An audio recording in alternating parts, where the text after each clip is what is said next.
반갑습니다. 신명기 속의 현대진리 제8과 생명을 선택하라. 11월 20일 안식일입니다. 일몰 시간은 5시 18분이고요. TMI 실천을 보시면 이웃을 위해 골목에 쌓인 낙엽을 치우세요. 직장 동료들 위해 건강에 좋은 간식을 준비하세요. 교회에서 혼자 앉아있는 사람이 보이면 옆에 앉으세요. 순종함으로 하나님의 사랑을 실천하였으면 좋겠습니다. 기억절입니다. 내가 오늘 하늘과 땅을 불러 너희에게 증거를 삼노라. 내가 생명과 사망과 복과 저주를 내 앞에 두었은즉 너와 내 자손이 살기 위하여 생명을 택하고. 신명기 30장 19절.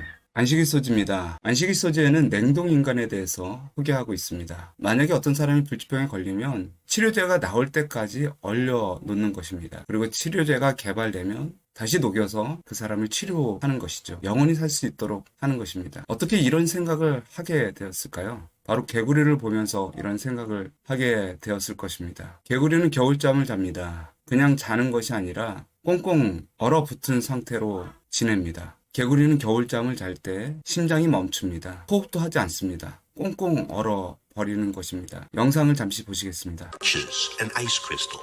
This animal is going to freeze. Freeze? Freeze. Solid freeze. That touch of ice immediately sets off signals inside the frog, says Professor John Costanzo, that pulls water away from the center of its body, so the frog's internal organs are now wrapped in a puddle of water that then turns to solid ice. I still can't get over it. It's really an amazing thing. There is no breathing, no kidney function. The heart stops. And there will be no heartbeat for a long period of time. 개구리가 이렇게 꽁꽁 얼어서 거의 죽은 상태로 있다가 봄이 되면 다시 살아날 수 있는 이유는 변온동물이기 때문에 그렇습니다. 온도의 변화에 민감하지 않다라고 하는 것입니다. 그러나 인간은 항온동물입니다. 조그마한 온도가 높아도 조그마한 온도가 낮아도 큰 문제가 생기는 동물입니다. 그렇기 때문에 과연 우리가 냉동되었다가 다시 살아날 수 있을까? 2021년도 10월 14일 헬스조선 기사를 보면 지금 현재 전 세계적으로 600명의 냉동인간이 있습니다. 그리고 3,000명 정도가 예약을 하고 있고요. 국내에서는 2명 정도가 냉동인간으로 보관되어 있습니다. 이것이 냉동인간을 보존하는 통인데요. 챔버라고 합니다. 어떻게 인간을 냉동시키는가? 먼저 심장을 멈추게 하고 심폐소생기로 호흡을 살려서 뇌에 산소를 보냅니다. 그리고 혈액을 제거하고요. 신체 각 기관의 손상을 막는 특수 액체를 넣고 영하 197도의 액체 질소로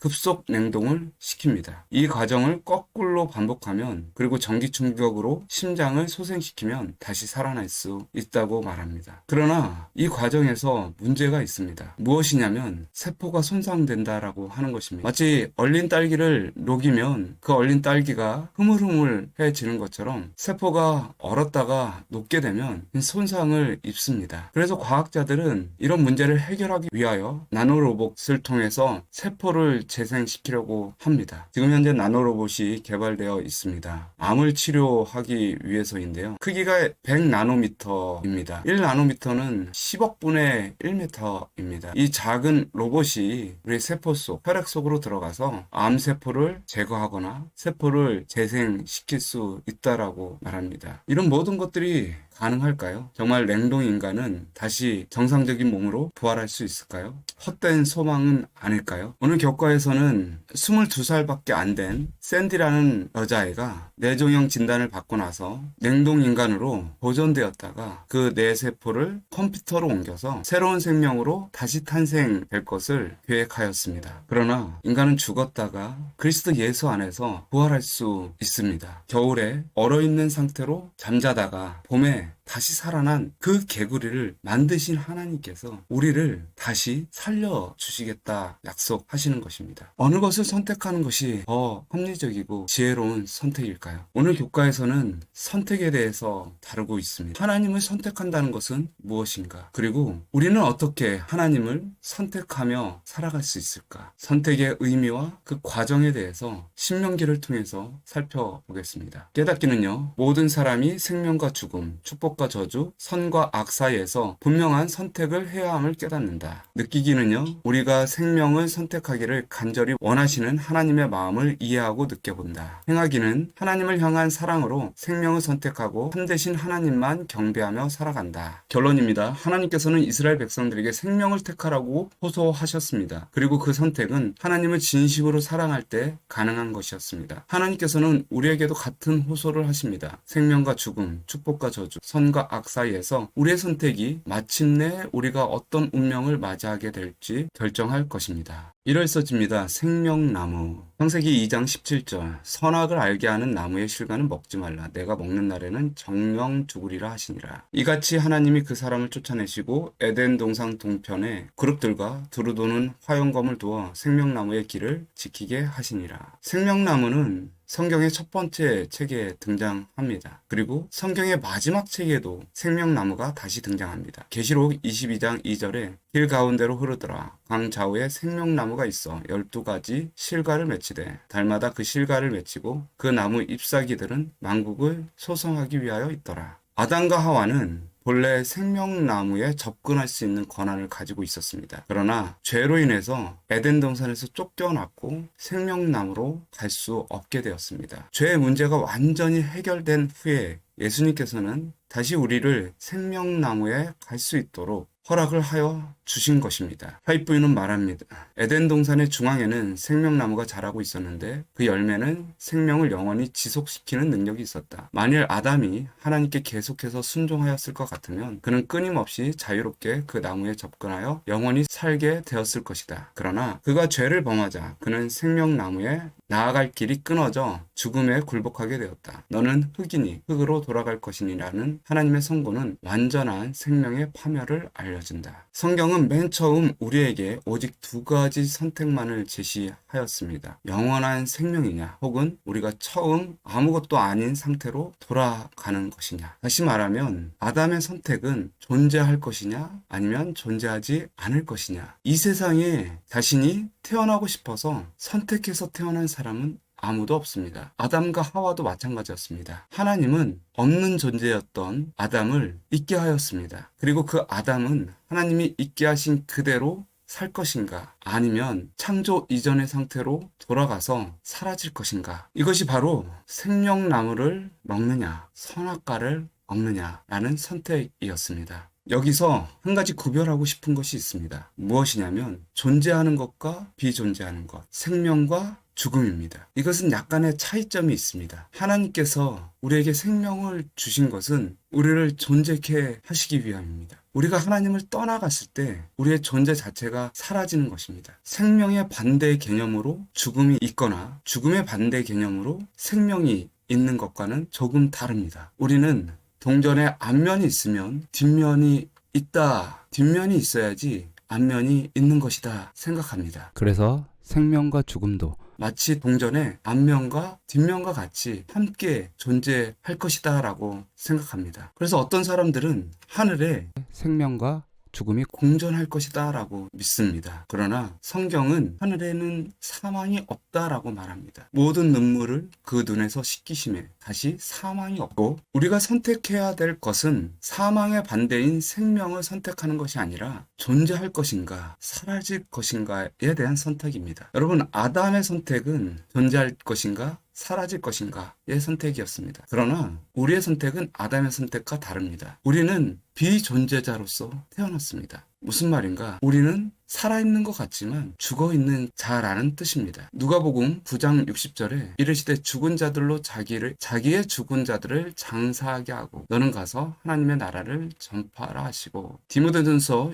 5장 6절에 일락을 좋아하는 이는 살았으나 죽었느니라. 에베소서 2장 1절에 너희의 허물과 죄로 죽었던 너희를 살리셨도다. 우리는 살아있는 것 같지만 죽은 존재들입니다. 마치 꺾어온 꽃이 금방 죽는 것처럼 말입니다. 우리는 존재하는 것 같지만 하나님 앞에는 비존재자들입니다. 생명의 근원과 떨어진 사람들은 결국 죽게 될 것이기 때문입니다. 그래서 우리의 선택은 살아있는 것 같지만 죽어있는 그 상태로 그냥 지내게 될 것이냐, 아니면 예수 그리스도로 말미암아 다시 생명을 얻고 주님께서 있게 하시는 존재로의 초청으로 나아갈 것이냐 하는 것입니다. 영감의 교훈입니다. 하나님께서는 생명의 길과 사망의 길을 제시하신다. 인간은 그것을 자유롭게 선택할 수 있다. 많은 사람들이 생명을 원하나 아직도 계속하여 넓은 길을 걷고 있다. 그들은 하나님께서 자기들을 위하여 당신의 아들을 내어 주심으로 크신 자비와 긍휼을 베풀어 주셨음에도 불구하고 그의 정부를 반역하기로 선택하였다. 그토록 값진 대가를 치른 구원을 받아들이지 않기로 선택한 자들은 형벌을 면치 못할 것이다. 월요일 소지입니다. 중립지대는 없음. 성경은 계속해서 우리에게 둘 중 하나를 선택하라고 합니다. 항상 두 가지 선택지가 우리에게 놓여 있는 것입니다. 요한복음 3장 16절에 저를 믿는 자마다 멸망치 않고 영생을 얻게 하려 하심이니라. 영생 아니면 멸망이라고 하는 것입니다. 로마서 6장 23절에도 죄의 삭은 사망이요 하나님의 은사는 그리스도 예수 우리 주 안에 있는 영생이니라. 사망과 영생 중에 하나를 선택하는 것입니다. 또한 로마서 8장 6절에도 육신의 생각은 사망이요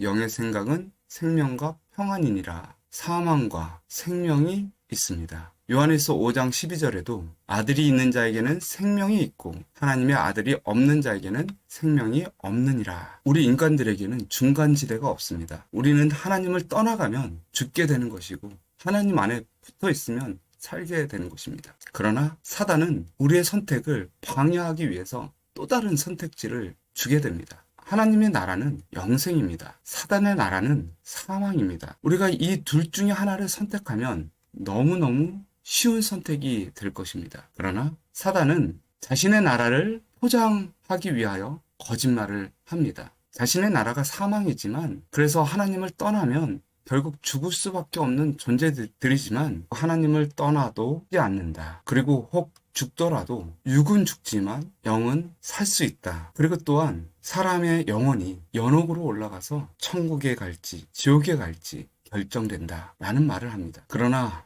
이 모든 사단의 나라는 사실상 있는 것 같지만 없는 것입니다. 허상이라는 얘기입니다. 그것을 우리는 비존재라고 할 수 있습니다. 그래서 하나님 나라가 회복되었을 때는 비존재인 사단의 나라에 속한 모든 것들은 없어집니다. 계시록 20장 14절에 사망과 음부도 불못에 던지우니 이것은 둘째 사망 곧 불못이라. 고린도전서 15장 26절에 맨 나중에 멸망받을 원수는 사망이니라. 하나님의 나라는 생명만 있는 나라입니다. 그곳에는 사망이 없습니다. 지옥도 없고 연옥도 없습니다. 사단은 하나님 나라와 자신의 나라가 비교를 당하면 결국 사람들은 자신의 나라를 선택하지 않을 것을 압니다. 그래서 하나님이 제시하신 이 선택지, 존재할 것이냐 비존재할 것이냐, 이 선택지를 가리고 다른 선택지를 제시합니다. 너희가 사망에 거할 것이냐 목숨을 염려할 것이냐, 너희가 사망에 거할 것이냐 육은 죽고 영은 살아나는 부활을 선택할 것이냐. 우리에게는 결코 다른 선택지가 없습니다. 하나님께서는 우리가 하나님께서 있게 하신 그대로 존재하기를 원하십니다. 재림이 가까우면 가까울수록 사단은 강신술과 점술로 우리를 현혹할 것입니다. 그리고 영생이 아닌 이 땅에서의 짧은 목숨을 소중하게 생각하며 살도록 할 것입니다. 이런 모든 거짓과 허상을 버리고 하나님께서 제시하신 영생의 소망을 가지고 살아가게 되길 바랍니다. 영감의 교훈입니다. 현재 중간지대와 같은 것은 결코 존재하지 않는다. 우리는 모두 오른편에 결정적으로 속하든지 그릇된 편에 결정적으로 속한다. 그리스도께서는 나와 함께 아니하는 자는 나를 반대하는 자요 나와 함께 모으지 아니하는 자는 해치는 자니라고 말씀하셨다. 화요소지입니다. 생명과 선, 죽음과 악, 축복과 저주. 신명기 30장 15절, 16절, 17절, 18절에 내가 오늘날 생명과 복과 사망과 화를 내 앞에 두었으니 곧 내가 오늘날 너를 명하여 내 하나님 여호와를 사랑하고 그 모든 길로 행하며 그리하면 내가 생존하며 번성할 것이요 만일 다른 신을 섬기면 너희가 반드시 망할 것이다. 신명기에는 언약의 축복과 언약의 저주가 있습니다. 순종하면 복을 얻고요. 불순종하면 저주를 받는 것입니다. 순종하면 생명을 얻고 불순종하면 죽는 것입니다. 그것이 신명기에 나타난 언약의 축복과 저주입니다. 이것은 마치 채찍과 당근처럼 사용되었습니다. 부모가 그 아이를 교육시킬 때 칭찬과 꾸지람으로 가르치듯이 하나님께서는 축복과 저주를 통해서 이스라엘을 가르치신 것입니다. 신명기 8장 5절에 너는 사람이 그 아들을 징계함 같이 내 하나님 여호와께서 너를 징계하시는 줄을 마음에 생각하고, 그렇다고 해서 하나님께서 우리를 강아지처럼 조건 반사를 시키거나 우리를 통제하고 하나님의 뜻대로 움직이도록 하기 위해서 축복과 저주를 사용하시는 것은 아닙니다. 하나님께서 언약의 축복과 저주를 사용하시는 것은 우리를 인격적으로 만나게 하시고, 또한 그런 인격적인 만남 가운데서 하나님의 뜻을 깨닫도록 하기 위함입니다. 언약의 축복과 저주는 당근과 채찍 이것으로 끝나지 않습니다. 거기에는 항상 회복의 약속이 있습니다. 신명기 30장 1절, 2절, 3절, 4절에 보시면 내가 내게 진술한 모든 복과 저주가 내게 임함으로 내가 내 하나님 여호와께 쫓겨간 모든 나라 가운데에서 이 일이 마음에서 기억나거든 너와 내 자손이 내 하나님 여호와께로 돌아와 그들이 언약을 어기고 저주를 받게 되고 모든 나라 가운데서 포로로 끌려가게 됐을 때 그들이 후회하고 그 마음에 기억하여 하나님께로 돌아오면 하나님께서 그들을 긍휼히 여겨주신다. 그리고 다시 하나님의 백성들을 모아주실 것이다. 그 쫓겨갔던 자들이 하늘에 가 있을지라도 그들을 이끌어 주실 것이다. 라는 약속입니다. 무슨 말이냐면 이스라엘 백성들이 언약의 축복과 저주를 통해서 그들이 하나님이 없으면 안 될 존재라는 것을 다시 깨닫도록 하신 것입니다. 그리고 하나님의 도움을 전적으로 신뢰할 수 있도록 이끌어 주신 것입니다. 이스라엘 백성들은 하나님이 없으면 안 될 존재들이었습니다. 그들이 하나님을 떠났을 때 그들은 죽은 존재와 마찬가지였습니다. 우리는 살아있지만 죽은 것과 같은 존재들입니다. 하나님 앞에 비존재입니다. 비존재는 생명을 느끼거나 사망을 느낄 수도 없습니다. 징계를 느끼거나 아픔과 눈물을 느낄 수도 없습니다. 그러나 하나님께서는 우리가 비존재로서 눈물을 흘리고 아픔을 느낄 수 있도록 하여 주신 것입니다. 이것은 사단의 본질을 깨닫게 하기 위함입니다. 우리는 지금 비존재로서 사단의 나라에 거하며 사단의 나라의 본질 속에서 살아가고 있습니다. 사망과 눈물과 애통함, 허무함, 그것이 우리의 삶의 전부입니다. 그러나 주님은 이 모든 과정을 통해서 우리를 결국은 영원한 생명으로 초청을 하시는 것입니다. 눈물이 없는 곳, 사망이 없는 곳, 애통이나 아픈 것이 없는 곳으로 초청을 하시는 것입니다. 주님은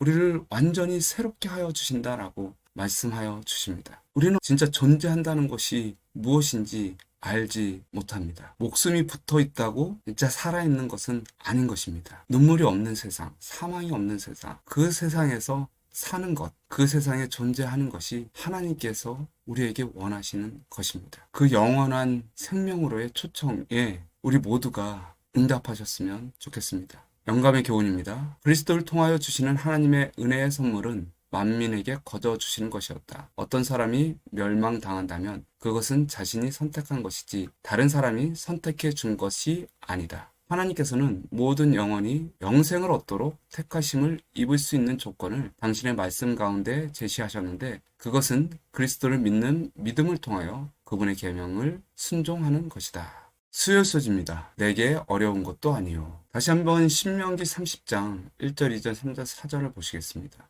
이것은 언약의 축복과 저주를 경험한 이스라엘 백성들이 회개하고 하나님께로 돌아올 때 하나님께서 그들을 긍휼히 여기시고 그들을 이끌어 주신다는 약속입니다.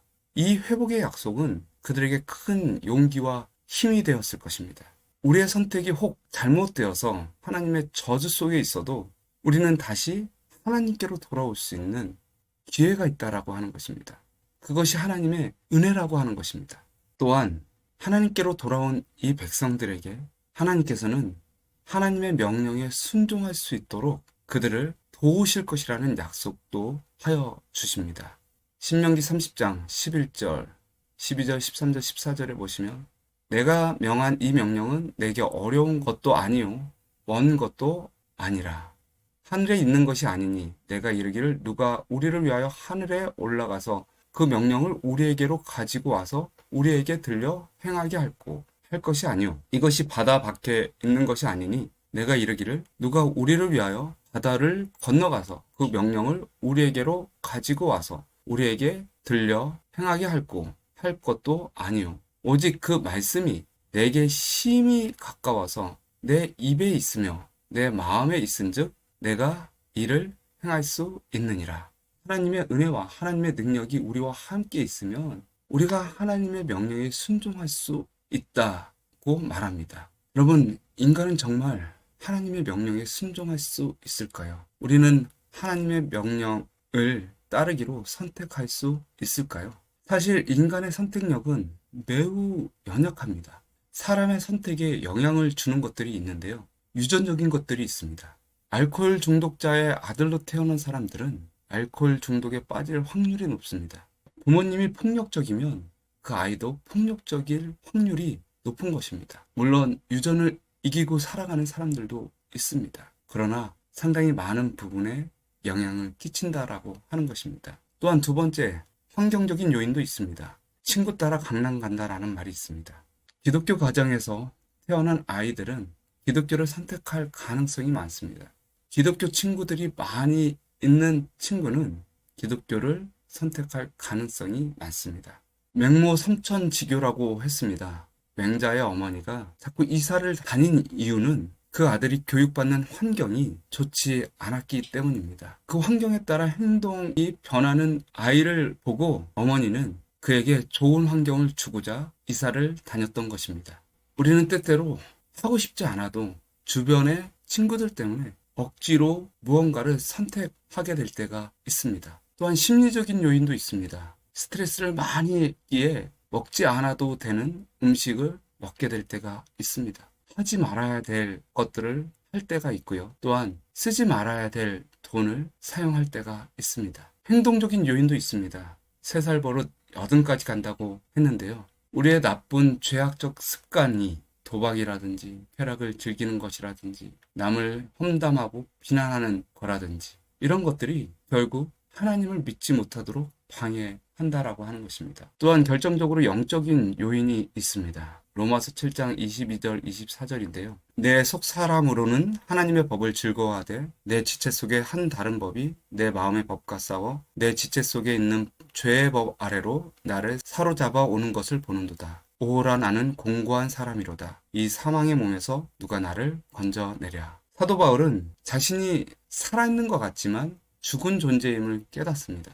사망의 몸이라고 하는 것입니다. 왜냐하면 자신의 선택이 항상 죄에 기울여져 있기 때문에 그렇습니다. 인간의 자유의지가 얼마나 연약한지 보여주는 말씀입니다. 이스라엘 백성들은 언약의 축복과 저주를 통해서 그들의 의지력이 나약하다는 것을 깨닫게 됩니다. 그리고 그들이 하나님의 말씀에 순종할 수 없음을 느끼게 됩니다. 그래서 하나님의 구원하심과 은혜에 그들의 모든 것을 맡기게 됩니다. 로마서 8장 1절, 2절, 38절, 39절. 그러므로 이제 그리스도 예수 안에 있는 자에게는 결코 정죄함이 없나니 이는 그리스도 예수 안에 있는 생명의 성령의 법이 죄와 사망의 법에서 너를 해방하였음이니라. 우리가 아무리 선택해도 죄를 선택할 수밖에 없는 인간이기에 우리는 결국 비존재로 남을 수밖에 없게 되는 것입니다.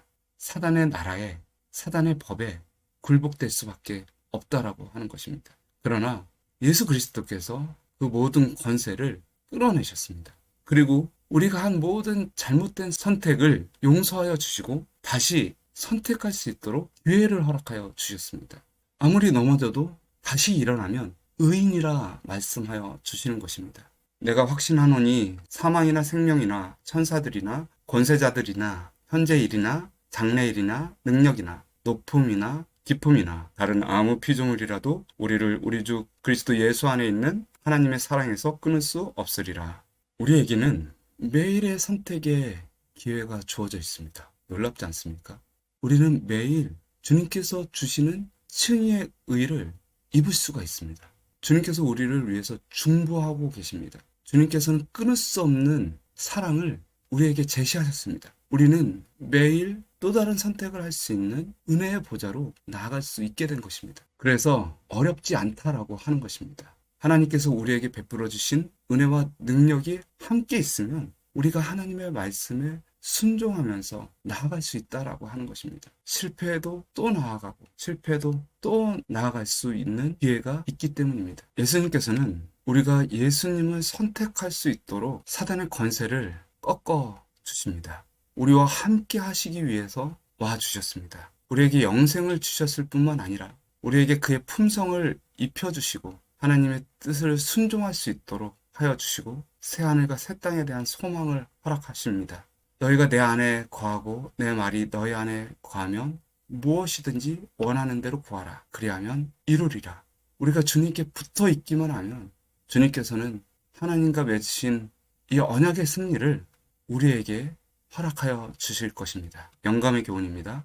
극복할 수 없을 것처럼 보이는 장애물들 때문에 그리스도인은 예수 안에 있는 진리를 순종하지 못할 핑계를 찾으려고 노력할지 모르나 그는 심사를 견딜 수 있는 핑계를 댈 수는 없을 것이다. 그렇게 할 수 있다면 그는 하나님께서 그들이 따를 수 있는 구원의 조건들을 당신의 자녀들에게 부과하셨다는 점에서 하나님께서 공의롭지 못하시다는 것을 입증하게 될 것이다. 목요일 소지입니다. 참된 경배에 관하여. 하나님과 이스라엘 사이의 언약 관계에 있어서 핵심은 바로 경배 문제였습니다. 이방 민족들은요, 거짓 신을 섬기며 우상에게 경배하였습니다. 이스라엘 민족들만이 참 하나님께 경배하였는데 하나님께서는 그들에게 우상을 숭배하지 말라라고 경고하셨습니다. 신명기 4장 19절, 8장 19절에 보시면 또 두렵건대 내가 하늘을 향하여 눈을 들어 1월 성신 하늘 위의 군중 곧 너희 하나님 여호와께서 천하 만민을 위하여 분정하신 것을 보고 미혹하여 그것에 경배하며 섬길까 하노라. 내가 만일 내 하나님 여호와를 잊어버리고 다른 신들을 쫓아 그들을 섬기며 그들에게 절하면 내가 너희에게 증거하노니 너희가 영영이 멸망할 것이라. 참 예배는 무엇인가? 참 예배라고 하는 것은 우리를 존재하게 하신 분을 인정하고 그분의 말씀에 순종하는 것입니다. 그분께서 우리와 맺으신 언약 안에 있는 것이며 영원한 약속을 바라보는 것입니다. 그것이 바로 참 예배입니다. 거짓 예배, 거짓 경배는 무엇인가? 그것은 바로 비존재에 속하는 것입니다. 사단의 나라에 속하는 것이고요. 사망에 속하는 것입니다. 우상 숭배에 속하는 것이고요. 그리고 분열과 불균형과 불공평한 세상입니다. 마지막 시대는요, 참 예배와 거짓 예배, 이 둘 중에 하나를 선택할 수 있는 시간이 오게 됩니다. 사단의 계략은 참 예배를 숨기기 위해서 인류가 거짓 경배에 머물도록 할 것입니다. 사단은 항상 하나님의 것을 모방합니다. 부활을 모방하기 위하여 영원 불멸설을 제시하였습니다. 그리고 하나님의 법을 모방하기 위하여 때와 법을 변경시켰습니다. 변경된 때와 법을 중심으로 거짓 연합을 일으키는 것입니다. 또한 불균형과 불평등을 해소한다는 명분 아래 땅의 모든 권세를 자신이 잡고 모든 사람들을 복종시킬 것입니다. 계시록 13장 15절에 보시면 저가 권세를 받아 그 짐승의 우상에게 생기를 주어 그 짐승의 우상으로 말하게 하고 또 짐승의 우상에게 경배하지 아니하는 자는 몇이든지 다 죽이게 하더라. 사단이 우리에게 제시한 선택지는 죽을 것이냐, 목숨을 연명할 것이냐 하는 것입니다. 그러나 하나님께서 우리에게 제시하시는 선택지는 영원히 존재할 것이냐, 아니면 소멸할 것이냐. 누가복음 12장 4절 내가 내 친구 너희에게 말하노니 몸을 죽이고 그 후에는 능히 더 못하는 자들을 두려워하지 말라. 우리의 선택은 존재와 비존재를 구별하는 것이어야 됩니다. 그래야만 올바른 방향으로 나아갈 수가 있습니다. 엘리야는 말했습니다. 모든 백성에게 가까이 나아가 이르되 너희가 어느 때까지 두 사이에서 머뭇하려느냐. 여호와가 만일 하나님이면 그를 쫓고 바알이 만일 하나님이면 그를 쫓을지니라 하니 백성이 한 말도 대답지 아니하는지라. 우리의 믿음은 참 하나님을 향하여 있는가? 우리의 신앙이 자기 만족이나 자기 연민을 방식으로 향하여 있지는 않은가? 우리의 예배가 형식적인 예배나 배타주의 예배나 거짓된 날에 드리는 예배는 아닌가? 우리의 소망은 영원이 아닌 이생의 자랑이나 안목과 육신의 정욕에 있지는 않은가? 우리는 주님께서 제시하시는 참 하나님 나라를 잘 구별하여 선택해야 할 것입니다. 영감의 교훈입니다. 유대인들에게 위탁된 제도 중에 안식일만큼 그들과 주변국들을 철저하게 구별시킨 제도는 없었다. 하나님께서는 안식일의 준수로 그들이 당신의 경배자로 일컬어지도록 계획하셨다. 안식일은 우상 숭배로부터의 분리와 그들이 참 하나님과 연결된 표징이 될 것이었다. 그러나 안식일을 거룩히 지키기 위해서는 사람들 자신이 거룩하게 되어야 했다. 금요소지입니다. 죄의 싹은 사망이요 하나님의 은사는 그리스도 예수 우리 주 안에 있는 영생이니라. 생명은 의인이 받을 유업이요 사망은 악인이 받을 몫이다. 모세는 이스라엘 사람들에게 내가 오늘날 생명과 복과 사망과 화를 내 앞에 두어놓으라고 말하였다.